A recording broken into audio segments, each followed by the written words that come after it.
Hey guys, this is a duo run on the Lithely Bends the Tail Shinryu stage, featuring the very broken Reno FR comboed with Auron. The starting turn order here doesn't really matter because we'll be focusing mainly on Reno's FR, so while waiting for the force gauge to charge, just to mention a little bit about the setup because there's usually quite a lot of questions on setup and alternatives. So the setup here is Reno obviously with his FR and a maximum force level of 30. My Reno only has EX, doesn't have any ultimate weapon equipped, and his high armor is just realized but doesn't have any ingots in. Auron himself has a 505 ultimate weapon but is only at force level 10. You could consider raising Auron to force level 15 because that will boost the damage from his LD and his counters. But essentially at the bare minimum, you want them at force level 30 and force level 10 because what you want is to hit a 100% force time right when the boss's force gauge is between 80 to 100%, because doing that allows you to enter force time while the enemies benefit from the plus speed and plus turn rate aura. In terms of call abilities, I gave Auron the Garnet LD Call mainly because both versions of a call will enchant the entire party with thunder and also greatly boosts the party's attack.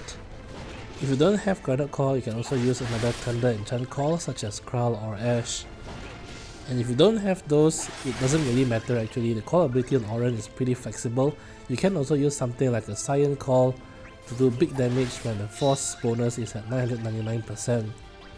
Now just pausing on the setup quickly because we are at a critical stage of the fight where the force bonus is about 80%. When you hit roughly 80% force bonus, what you want to do with Auron is to use the Garnet call. Either version of the call is fine because you're doing it to get the 10 turn buff that he gets. With that, setup is more or less complete. What I also like to do is to use Reno's additional ability and Auron's additional ability right before I enter force time for that little bit of added boost. Importantly, you must enter force time before the bosses enter their own force time. With that, let's go. One thing that I forgot to mention is that you want to try to damage the bosses as evenly as possible with the goal of making them hit their yellow aura threshold at the same time. Just to finish off on the setup, I gave Reno the Ramza LD Call because the LD Call has a 1 turn delay. The call on Reno has a lot of alternatives. What you want to prioritize are call abilities that have a 1 turn delay. So other examples would be the Cloud of Darkness base call, which is I think a good alternative for those on a budget because you get that just from her base call. By doing the setup as such, both Auron and Reno has the ability to AoE delay, Auron from his EX and Reno from his call ability. I did also set a brother summon just for an emergency delay if I need it, but I ended up not going to summon mode at all. Lastly, for both characters I removed as many speed passives as possible, so this includes any passive that has the word speed in it on both characters. And on Auron, I also unequipped the Banishing Blade Light passive.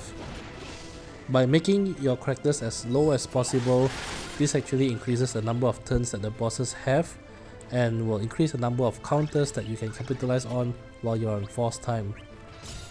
So here I just hit the first threshold at 79% and Auron will have his EX up ready here. In order to ensure that his EX is ready to dispel the yellow aura, what I would recommend is to stop using his EX once we hit about 80% force gauge and just save it for when you need to use it. So a little bit about why this party works so well. Both these characters are quite slow once you remove all their speed passives, and on this stage in particular, the boss has a stacking mechanic where they stack quite a lot of different speed ups and turn rate ups on their end while they stack speed down and turn rate down on your end, and this results in a situation where they get many turns in a row, as evidenced by the turn order bar. If you take a look, there's actually 6 bosses turns here. So the main source of damage here will be coming from boosted counter attacks from Auron.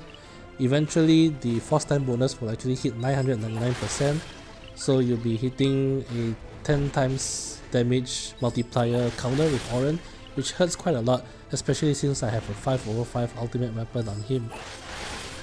The ultimate weapon, I have to say, I think is optional here, because my first force time alone brought the bosses down all the way to roughly 10% HP. So as long as each force time will deplete about 50% of the boss's health, you should be good to go with this strategy. In this run also, not having a third party member is actually better for this strategy, because you then be taking fewer turns in between the boss's turns since you only have 2 party members. And this actually translates to a slightly longer force time where you can capitalize on a huge bonus and strong counter attacks from Auron.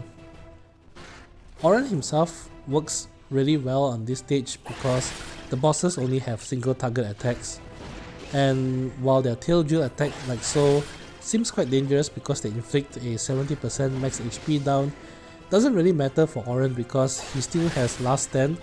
So even if they can one-hit KO Auron, and it did happen I think twice in this fight, Auron will still survive with 1 HP and he can quickly heal up once he gets his turn. Most of the time, as you can see also, the attacks from the boss will actually do 0 HP damage to Auron due to his high damage mitigation overall. So I've just hit the second threshold while I'm still in my first force time, and this is at 19% HP on the boss. So Reno got his turn when this triggered, so I had him use the Ramza LDCA Call to dispel the yellow aura. So like I said, there's quite a lot of leeway here. Assuming if you don't have Auron's ultimate weapon equipped, you likely end the force time with the boss maybe around 40 to 50%, but that's fine because when the bosses enter their force time, they won't really do anything much anyway, and they'll quickly get out of force time just because of the high number of turns that they take. And as you can see right here, you actually charge your force bonus pretty quickly. I'm already sort of halfway through to the second FR. One final note, if you're using this strategy, first of all with Reno, you never want to use his S1. In fact, you may actually just want to unequip his S1 before entering the battle, just so you don't accidentally press it. With Auron, I know people always said don't use his EX. I think you can actually use his EX before you enter force time, like so. It does pretty okay damage, and a turn delay isn't so detrimental when you're not in force time anyway. But once you enter force time, you of course don't want to delay the enemies, so you should hold off on using his EX then. The best time, I think, to enter your force time is when the boss's force gauge is between 80 to 100%. You don't want them to hit 100% before you do force time, because when they enter their force time, the 5 turns will quickly deplete, and then they'll reset their force gauge again and they will lose all their force effects. At 80% to 100% force gauge, the bosses already get pretty hefty bonuses to their speed and turn rate, and this actually is enough to result in many consecutive turns on the boss's end. So anyway, I'm about to enter my second force time.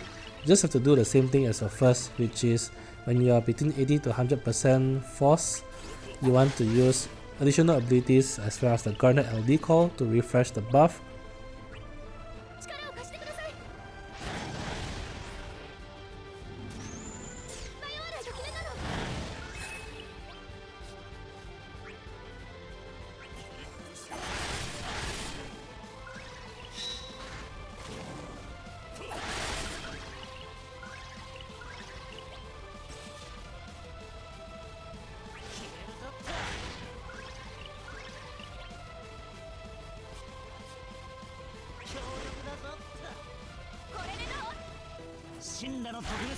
I did consider holding on a bit until the boss's force gauge is a little bit higher, because I am a bit below the 80% threshold, but at this point the boss's HP are low enough that it doesn't really matter.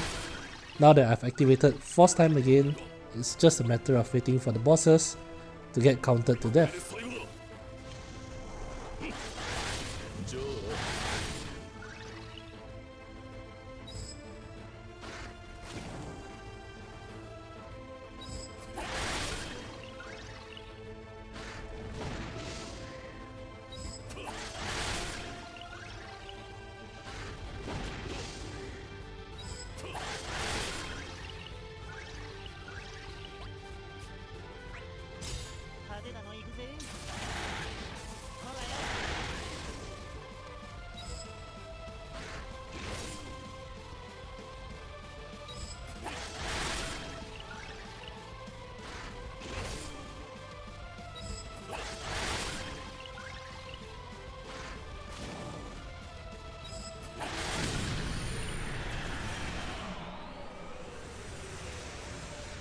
So anyway, that's it for this run. As always, if you enjoy the content, do leave a like, comment or subscribe, really helps a lot. Till then, I'll see you guys in the next Shinryu fight. Bye!